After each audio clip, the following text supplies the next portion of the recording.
Hello, thank you everybody for watching this podcast. Welcome to the Final Project podcast. I have a few different guests this time around. We have Jacob, we have Lizzie, and we have Morgan, and they have all showed interest in just having great conversation with us, and we should hopefully just have a great time tonight. It is, what's the time, guys? The time is 10:19. 10:19 at night. So we are working overtime for said podcast so that we can get much done tomorrow. The grind never stops. Yes. Onward. So, I should also preface that statement with the fact that we did ask permission.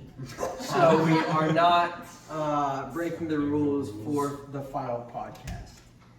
All right. So I'm just going to, so the topic that we are going to dive into this week is going to be Exodus 34. And just the covenant that God made with the Israelites and the sons of Israel. But first we're just going to give a little bit of context before that. So first, we're going to go all the way back to whenever Moses led the Israelites out of Egypt. So after the plagues and stuff like that, Pharaoh said, okay, I'm done with you guys, go. I don't want anything to do with you, like your God, just like be merciful. So basically, they went into the wilderness. They were like, man, like we need something, you know. They're in the wilderness, they're starving, they're thirsty, they need something. So Moses goes up to Mount Sinai, and he just has a conversation with God. And this conversation brought the 10 Commandments that we see in, 20. Yeah, Exodus 20. And from 20 to about 30 or 31 or so, it's just laws and the statements of God, the commands of God. One of the first ones that we see for the Israelites. And it's just all civil code and really, really good stuff that we can all glean off of. But we're also gonna focus on what happened after Moses came down from Mount Sinai. So in 32, we see the Israelites led by Aaron just praising and worshiping this golden calf, right? And what I personally really found interesting is the fact that Aaron, the priest, really led this whole thing. And it was just kind of crazy to me how someone that God entrusted, could give into their peer pressure and just lead this kind of rebellion of God. And so basically, whenever Moses came down from Sinai, that he had the tablets in his hand that were the 10 Commandments. And out of anger, Moses threw them down to the ground and broke them, shattered them into pieces. And so after that, he had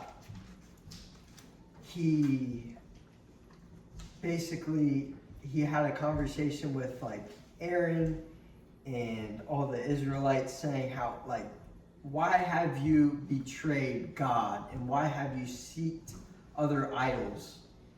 And I feel like this passage of the golden calf especially is where we get a lot of advice on how the Bible says not to have other idols before God. And after that, Moses intercedes, and then their journey resumes through the wilderness. And so that's where we get to chapter 34, and I'm going to have Will take it away after that. So to kind of summarize chapter 34, it's a weird one. So in verse through 1 through, let's see here, about 9 is the story of Moses going back up, getting new commandments on new tablets of stone, because the old ones are broken. And to kind of contrast these are ones he cuts, Moses cuts, and the Lord writes on. And it was interesting, I heard a message somewhere where it's like the pastor was talking about there's something lost there. Anyway, after this, Lord renews his covenant with Israel because they've broken it. He renews it. He talks about what they're to do in the land, how they're not to go after other gods, not to go after even the other peoples of the land. Talks about the Feast of Unleavened Bread in 18.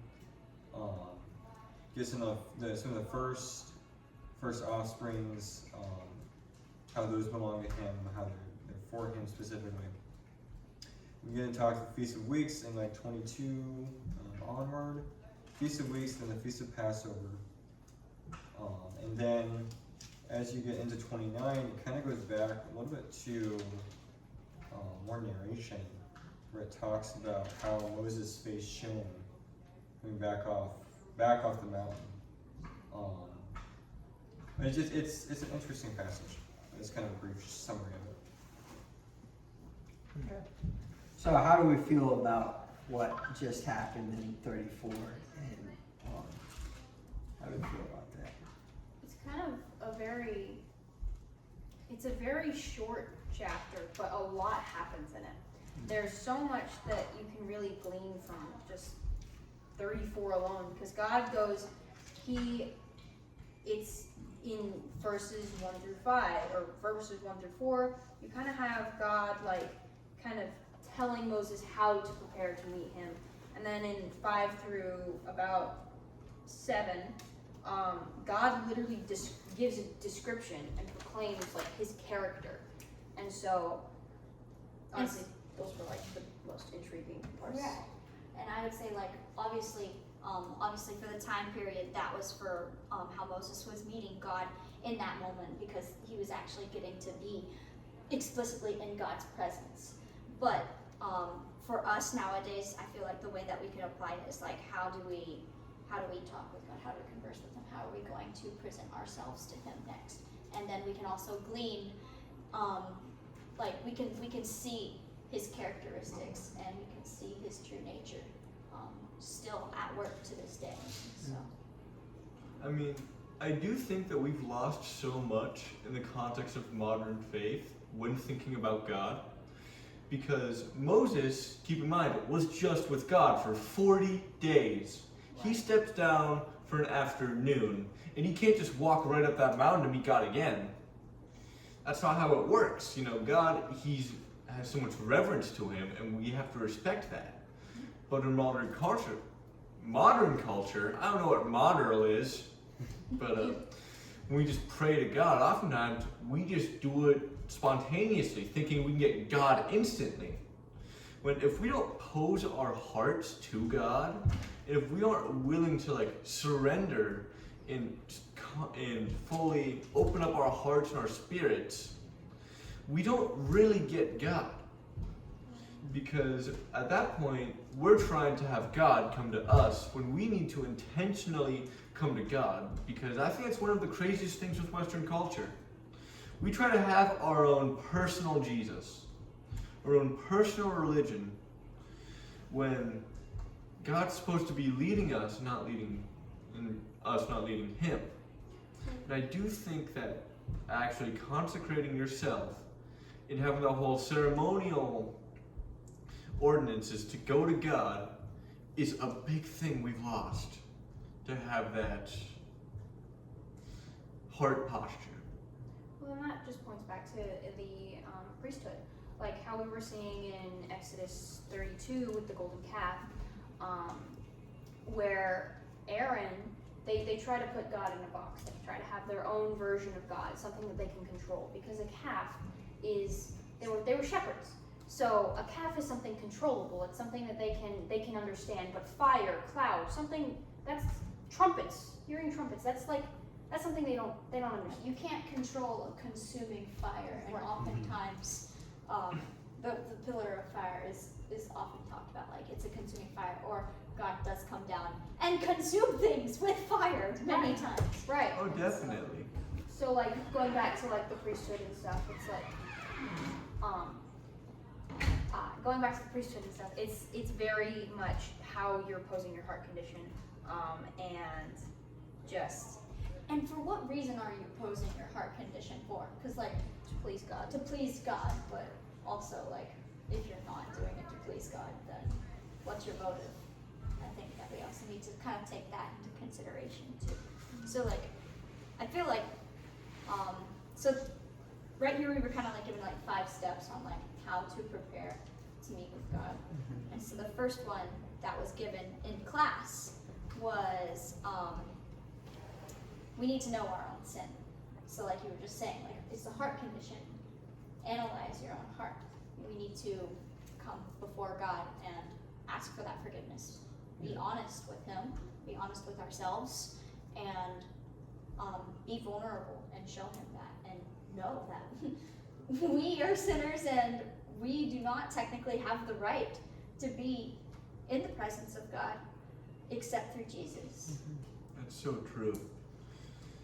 I think that the fact that we are not worthy to talk to God, but He still wants to hear us anyway, is just showing His great mercy and His great love for His creations. Because I don't know about you guys, but with all the sins I have done, the fact that God still wants me to talk to Him is amazing.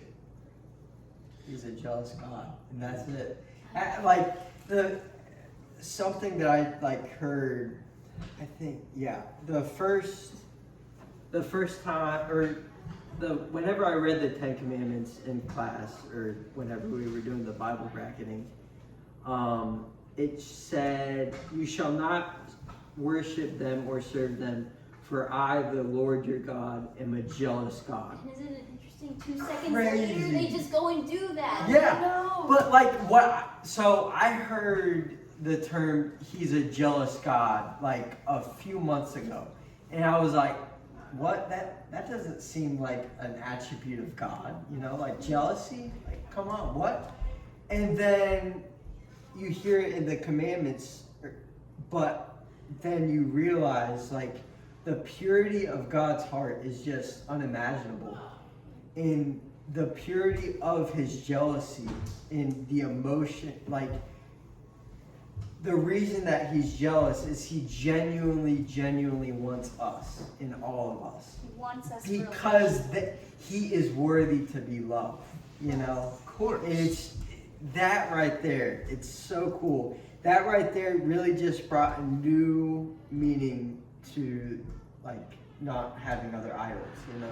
Yeah. It's just such a cool putting thing. God first. It's Right, like, yeah. And putting Him only. Yeah. It's good stuff. Good stuff. I would actually venture into a different point, although I agree with all Yeah. that. But maybe an additional point. I think part of it is mercy. Mhm. If you look at, and I have hammered, I think almost every one of my discussion posts I have touched on somehow. These gods and goddesses, there was real spiritual force behind them. And it's never good. It is always a destructive force. And I think what He's doing here, in a sense, is He doesn't just want them for Himself, but He's also guarding them against these other destructive forces. So when He says, don't go and worship the Baal or the Asherah or Moloch, I mean, remember, Moloch was the one you sacrificed children to. Yeah. Not a good guy. And He's saying, no, don't do that. I want you here. And I think, I think honestly, I feel like the overarching theme of the Bible is mercy, but I think especially here, even in all these rules, he's protecting them. He's keeping them away from these things that would absolutely destroy them and do destroy them, because eventually they turn away. Ultimately, they turn away, and it does destroy them. And I think and this is why actually Exodus makes me these chapters leading up to Judges make me so sad. Yeah. Right. Because he was trying to protect them, and you can imagine how well it would have gone for them if they had obeyed. I think he did. Yeah, for sure. But then you can also see that in us too. Yeah, Like- that's for sure. And that is just our human nature. But then God calls us to a new life. And, you know, and And that's he didn't have to. Right, Because, no, he because didn't. he made the tablets with his own finger the first time. yeah. And he told Moses to go back up and remake them, essentially. But he didn't have to tell Moses to go back up and remake them for the people. He could have just let the people squander away and live in their own sin. But because he loves us and he's a jealous God and wants us and gives us mercy, then that's why he keeps giving us chances. One thing to remember is that when we hear God, we think benevolent. We think automatically loves. In the ancient context, gods weren't beings who loved you, they were beings who solved problems. For an example, you take Moloch, you sacrifice kids to him because you think it would make him slightly less mad at you for the crime of existing. You sacrifice things to God for many different reasons, but some of them is just gratitude. And that's not a thing with the other ancient pagan gods. You're not just gracious that they exist because they were fearful gods, well, not fearful, angry gods who didn't like people.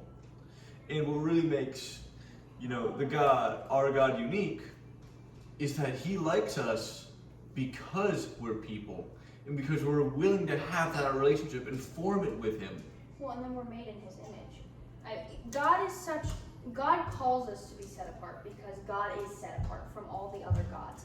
He's asking us to commit and to act and to live and to look like set as followers of him.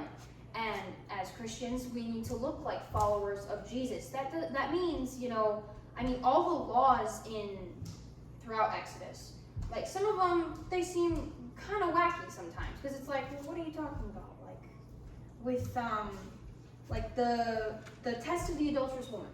But the principles behind some of these laws are still in place. They show God's character, which he literally says in verse 5, like, the Lord descended in the cloud and stood there, and he called him as he called upon the name of the Lord. And the Lord passed in front of him and proclaimed. The Lord literally proclaimed his character to Moses. And so God is proclaiming his character, and we too need to be set apart, and since we're made in his image, we also need to act like these traits. And throughout the Bible, we can see that God's character doesn't change, and what he wants for us doesn't change either. He wants to have a relationship with us because he loves us. He made us.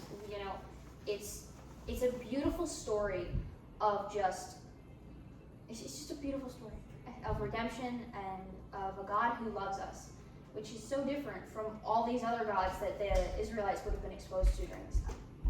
And to touch on that some more, if I may, talking about how God, Yahweh, is different from all the other lowercase little g gods because of his existence, his ability, and his nature. All these, like you guys were saying, they were sacrificing to these gods to appease them, per se, and ask for help, but not in the right way, not in a goodness kind of sense, but as in a way like, oh, let me save my own skin.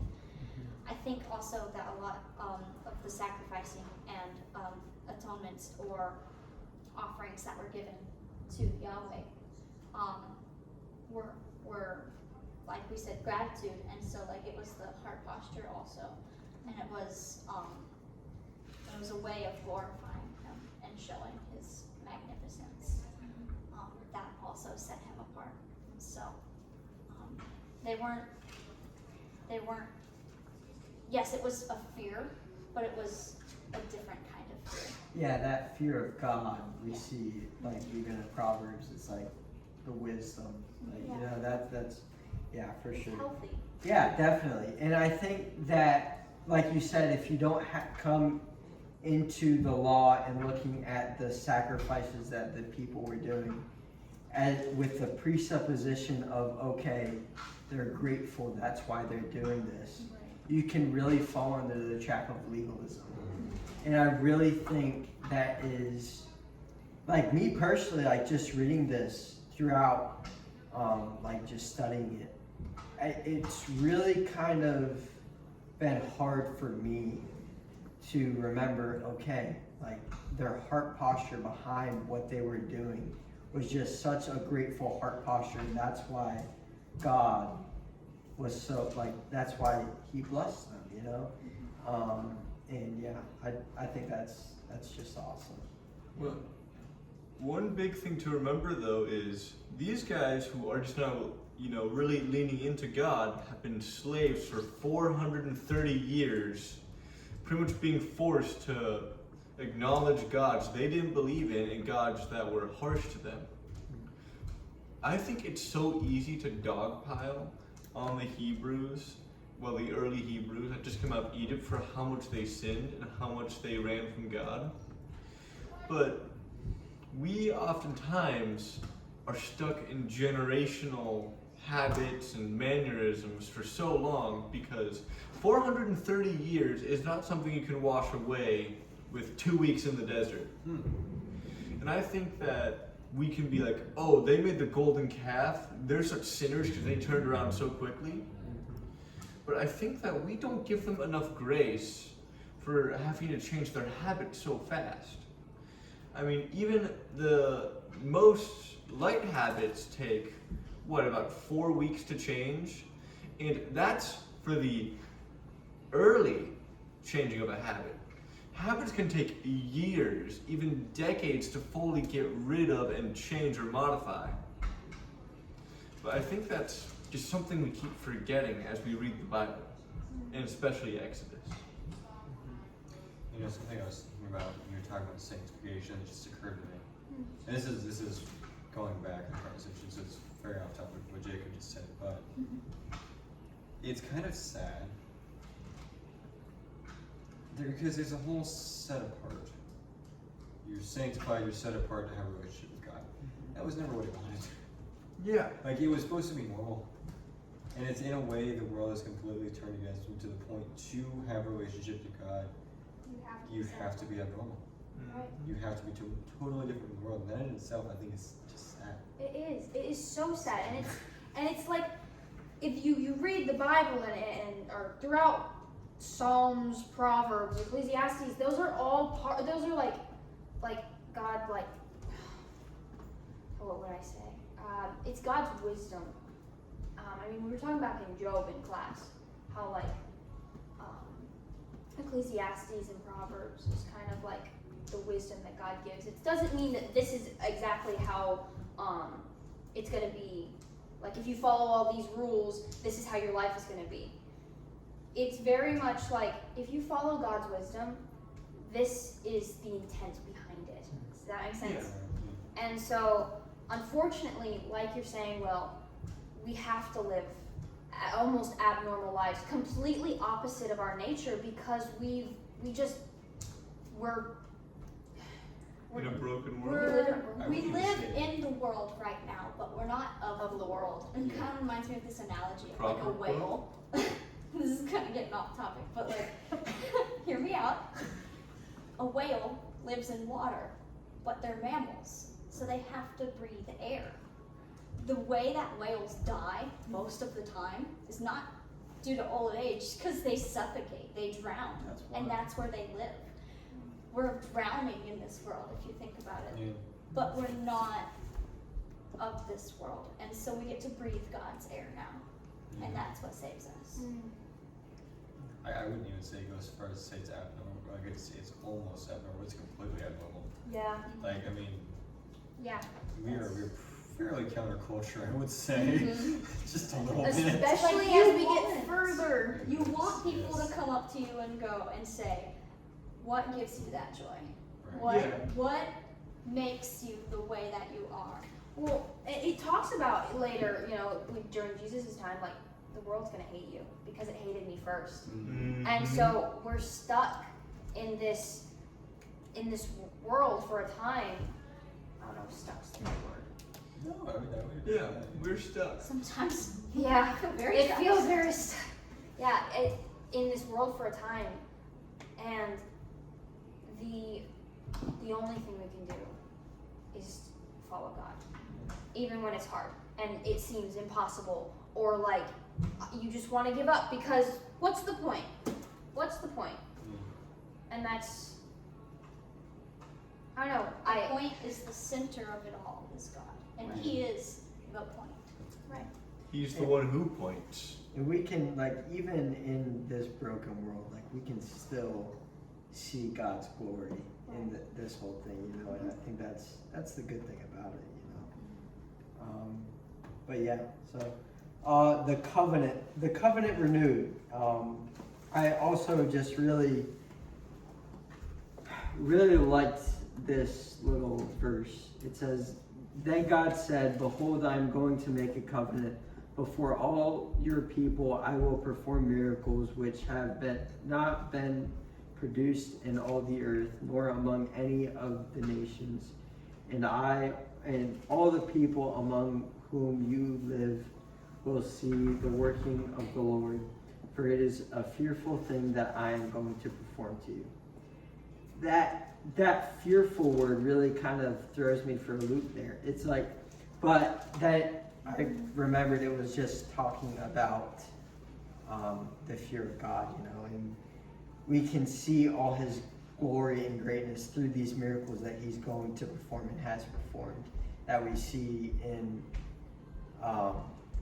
Scripture, like the Jordan being parted, that I just actually read for the first time this week, and we can just see His greatness, but then at the same time we can fear Him because He's such a powerful God.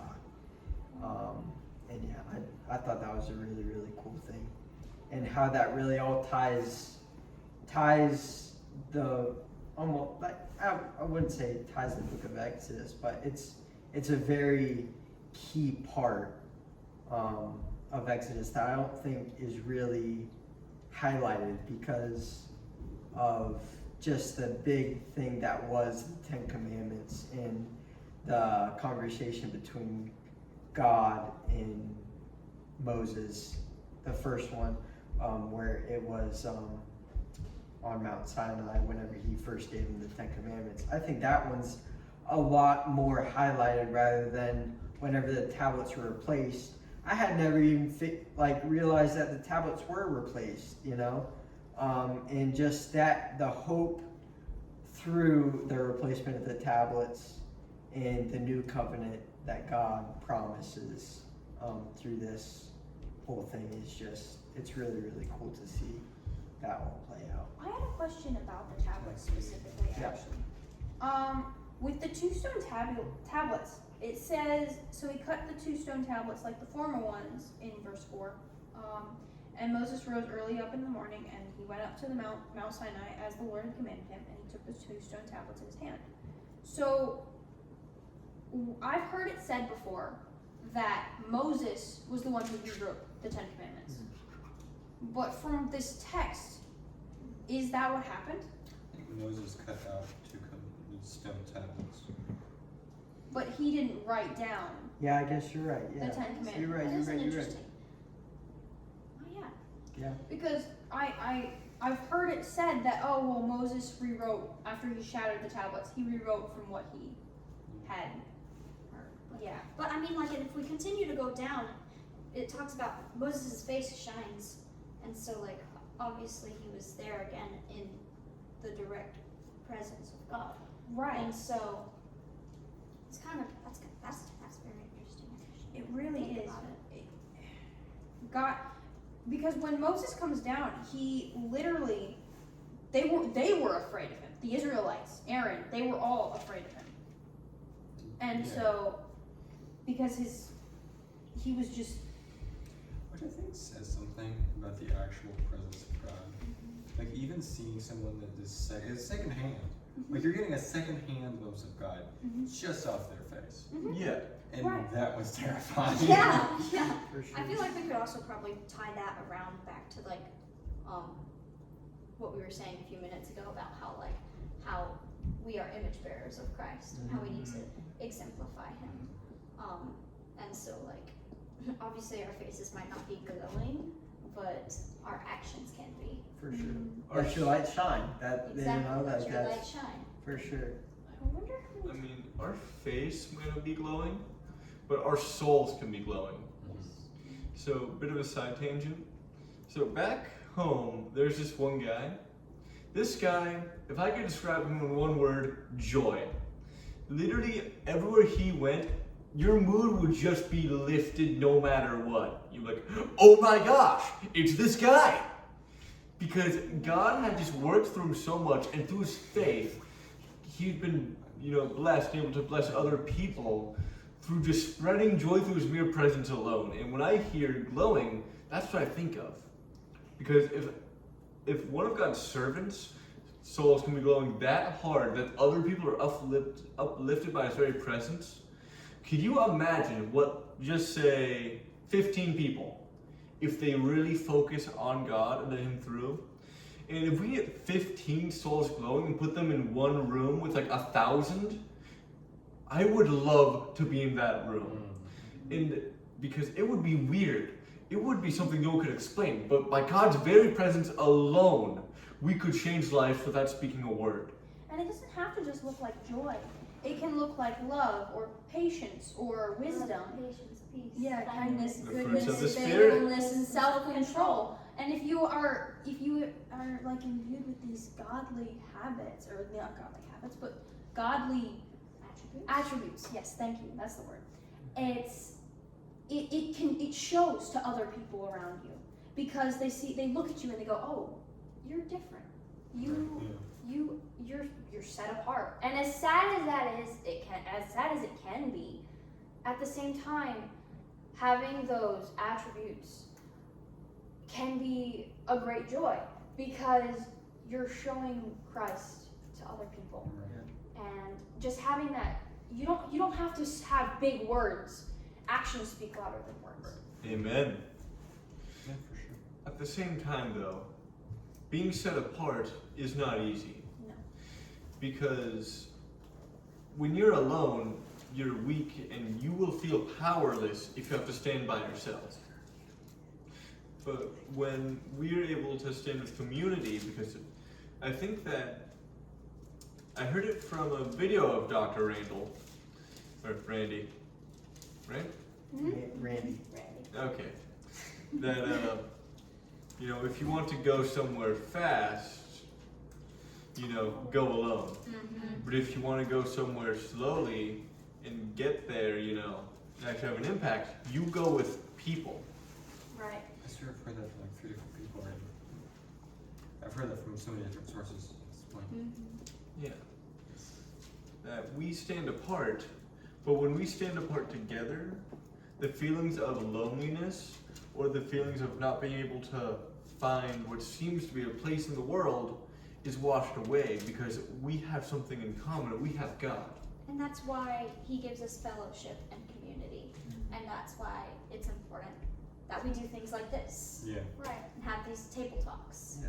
And that, because we can strengthen each other and help continue to help each other grow in faith in Christ. So, or even All help right. each other realize things that we didn't know before. So, yeah. Sorry, my bad. No, you're good. We should probably get back to 34. Yes. But We have we have 5 minutes till curfew, so this will have to conclude this Final Projects Today's podcast. But it was a really, really awesome time. yeah. just talking and walking through Exodus 34 and all the tangents that we went on. Yeah. But it was really good conversations, and I appreciate you guys coming. Let's do it again, actually. Yeah, this is good. Yeah. So, but yeah, you guys have a great day. Shannon, you should Yep. really give us We a love 100%. Yep. Thank you, It Shannon. was a great time. Thank you. Thank you, Riley, for letting us Alright, stay on. yes. Yes. Shout out to Riley. Shout out to Shannon. Peace. And all the other